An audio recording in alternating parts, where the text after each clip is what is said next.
شاید برای خیلی سوال باشه که واقعا آدم فضایی ها هستن یا نه. فیلم و عکسای زیادی از بشقاب پرنده های تو آسمون دیدید که بعدش به خودتون گفتید که اینا همه چرت و پرته، یا به سختی قبول کردید که آیا اینا واقعا وجود دارند یا نه. ولی یه خبری باید بهتون بدم که نمیدونم خوبه یا بده. دولت آمریکا به طور رسمی وجود آدم فضایی رو اعلام کرده و همه رو شوکه کرده. We have the bodies of the pilots who piloted this craft. As I've stated publicly already in my News Nation interview, biologics came with some of these. ولی سوال اینجاست که چرا بعد از این همه مدت این خبر رو الان منتشر کردن؟ چه اتفاقی افتاده یا چه اتفاقی قراره بیفته؟ میخوایم حرفایی که توسط افراد دولت آمریکا منتشر شدن بررسی کنیم. چند تا از انسان‌های سرشناس دولت آمریکا که جزء ارتش آمریکا، نیروی هوایی و نیروی دریایی هستند، توی جلسات و سخنرانی‌هایی اعلام کردند که آسمونی که می‌بینید پر از بشقاب پرنده است. گفتند حالا چرا این موضوع رو دولت منتشر کرده؟ اینه که این UFO یا همون بشقاب پرنده ها خیلی خطرناک شدن و کارهای خطرناک و تهدیدآمیزی بر علیه کره زمین دارن انجام میدن. حالا واقعا میشه به این حرفا اعتماد کرد؟ گروهی توی ارتش آمریکا هستند که به صورت فوق سری دارن با آدم فضایی ها کار میکنند و با اونا ارتباط دارن.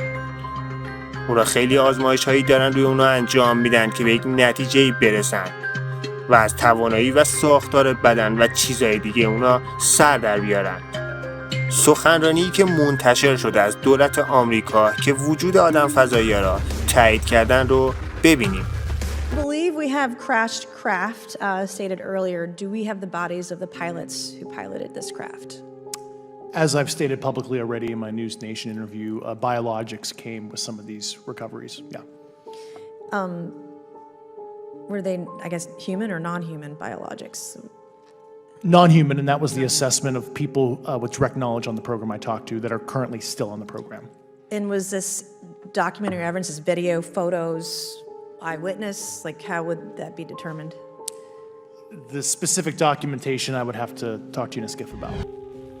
During a training mission in Warning Area Whiskey 72, 10 miles off the coast of Virginia Beach, two F-18 Super Hornets were split by a UAP.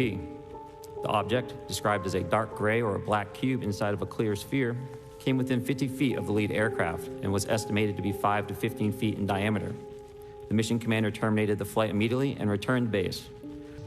As we started clockwise towards the object, my Wizzo and I decided to go down and take a closer look with the other aircraft staying in high cover to observe both us and the Tic Tac. We proceeded around the circle about 90 degrees from the start of our descent, and the object suddenly shifted its longitudinal axis, aligned it with my aircraft, and began to climb. We continued down another 270 degrees, nose low, where the Tic Tac, or we considered 270 degrees to where, and we went nose low to where the Tic Tac would have been. Our altitude at this point was about 15,000 feet, and the Tic Tac was about 12,000.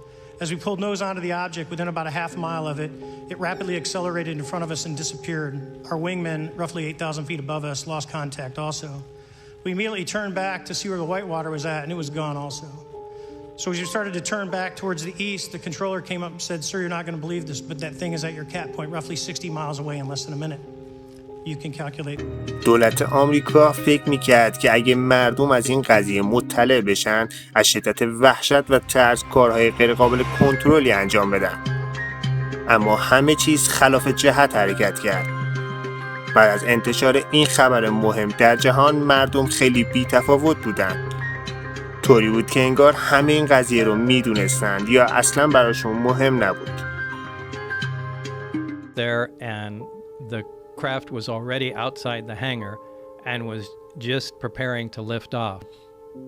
And it quietly lifted off the ground, which was incredibly impressive to see. Now, if the craft is sitting in the air and you walk underneath it and look up, you actually cannot see the craft. The light bends around it. Your bending gravity bends حالا سوال اینجاست که اصلا این دولت چه فکری توی سرش داره که این خبر رو منتشر کرده و چه خواب وحشتناکی برای مردم دیدن. شاید خیلی از کارها و اتفاقایی رو پیش بیارن که به اسم آدم فضایی تمامش کنن، یا میخوان با این کار جمعیت کره زمین رو کنترل کنن. شما نظرتون چیه؟ لطفا نظر خودتون رو کامنت کنید. ازتون ممنونم که تا اینجای ویدیو با من همراه بودید. لایک، کامنت، سابسکرایب یادتون نره، علامت زنگوله رو هم بزنید. یا علی.